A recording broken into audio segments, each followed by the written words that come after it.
Yo people, today's video is going to be how I made 4% or just over 4% trading GBP JPY in the past couple of days. So let's not let's not mess around or waste any time. Let's get straight into the video. So boom, as you can see, I have all my analysis, all my lines, all my stuff all over the chart. So bear with me. I'm going to try my best to replicate, or I'm not going to get rid of anything on the chart. I'm going to try my best to explain this trade in the most eloquent and efficient manner possible. So let's first of all go up to a higher time frame. We see the weekly, we've been heading up. Simple. We had this push down here into this, what you could class as a demand level, bish bash boss, so we're bullish. Daily, same thing, breaking structure to the upside, bullish. 4 hour, this is where it gets a bit techie.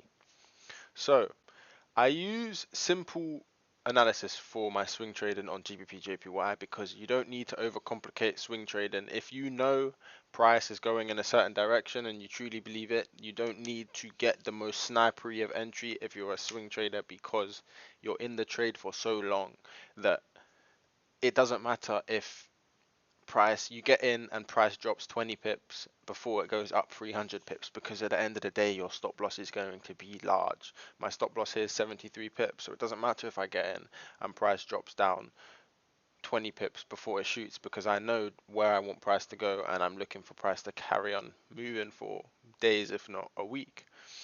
Anyway, as I was saying, cool. So we have a 4 hour trend line, nice 4 hour trend line. This is getting respected. This is just a visual representation of structure being respected. It's not to sit here and say I take trades off trend lines. No, I use them to just show, cool, we're respecting structure. We're creating a lower or higher lows, higher highs. Simple as. That's all that's there to represent. So we drop down on the time frame. However, on the daily, maybe no, it was the 4 hour. On the 4 hour, I believe I drew a first.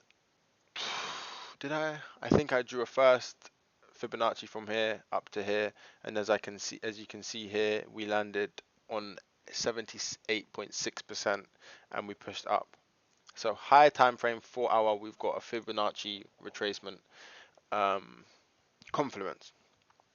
We're making structure, we're creating bullish structure to the upside. Bish bash boss, very simple stuff. You'll realize this strategy is very simple for my GBP JPY. Lower time frame, cool. We come down here and then we push up. We push up to this equal high here and we come back down. However, we respect, I then draw a Fibonacci from here to this high when I see this retracement coming down, and we respect 61.8%, which also lines up with another bounce on this trend line, which can be used to say, cool, now two pieces of confluence create a stronger piece of evidence. Simple as that. Now, these lines, I use psychological levels on GBP JPY and all my swing trading pairs when I do swing trade. So GBP JPY, Euro JPY, and USD JPY. However, at the moment, I'm only trading GBP JPY and Euro USD. I use psychological levels, so 196, 500, every 250 pips is a psychological level, and then I draw a box around it. So we come up here, we push down. This push down lined up. What did it line up with? It lines up with our 61% Fibonacci retracement zone. It lines up with the 196, 500 psychological level here. It also lines up with another touch on our trend line. So cool. Now this zone is strong. This zone, we can say this zone is going to hold and is going to be strong. On the lower time frame, I believe if I change this EMA to a 50 and go to the 4 hour. Oh no, so we were above on the daily, the 50 EMA, and then I will change this to a 14 again to use the 8 and the 14. So I use a 50 EMA for direction on the daily. I will not enter a trade as a buy if we're not above the 50 EMA on the daily and the 4 hour as well. However, this trade we weren't above on the 4 hour, but due to everything else, I was still confident in buying this market. So we dropped down, as I said, we got this nice area of confluence, 3 pieces of confluence showing that this is a strong zone. So we come down to this psychological zone, 196, 500. We push up. I'm going to drop down. It's going to be a bit hard to see through all of this stuff, but bear with me and I hope you can. So cool. We come down. This is 196,500. We push above 197 flat and we close with a bullish engulfing. We close, but we don't close above this high. So I wanted to initially see a close above this high on the 15-minute time frame for a break of structure to then place my buy up to higher points in the market.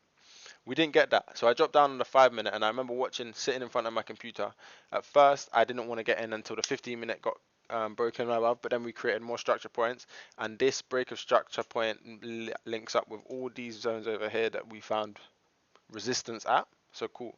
Said when we break above this point, which initially broke above 197 flat, when we come back above and break, I will get in because we broke above 197 flat, came back down, respected another psychological level at 196,750, as you can see, then broke above another psychological level again, 197 flat, which then also lines up with prior market structure that we reached after breaking that psychological zone. So cool. Now we've got literally 6-7 reasons as to why market wants to continue and why market is showing us bullish structure and bullish momentum.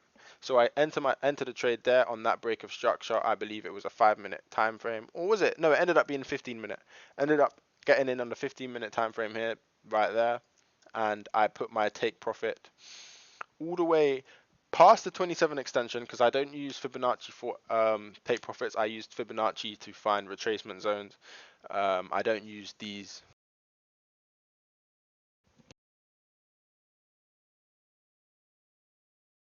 My headset died again. I gotta charge this. My headset died again.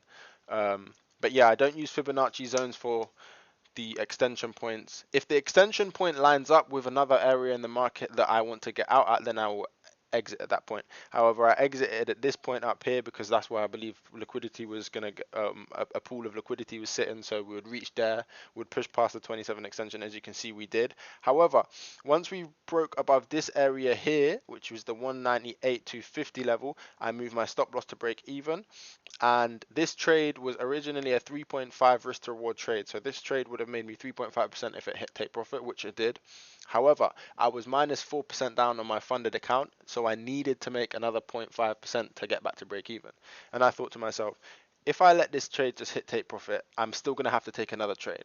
So I thought, cool, let me get in on a retracement for a scale-in. Now that this original trade is break even, I can risk 0.5% on a retracement, and it won't change anything if I lose because I'm only losing 0.5. However, if I win both trades, I will be now back at break even on the account, and then I'm in a better position. So I did that.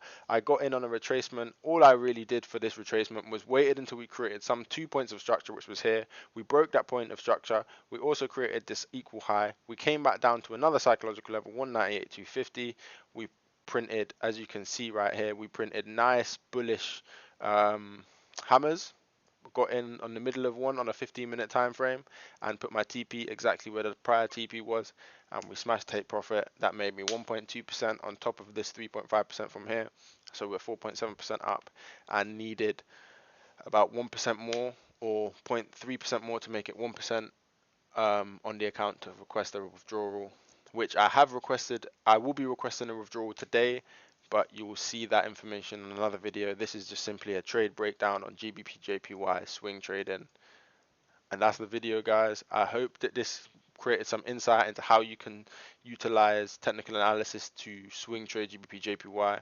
I hope you stick around to watch the journey because I've got a video releasing in the next couple of days, which will show the process of how these two trades plus another trade allowed me to create to request a payout from my funded account, and I'm going to be documenting the journey. So I hope you enjoyed this video and you can learn something from this if you are a trader, or if you're not a trader. I hope I explained this in a way to where it wasn't just complete jargon.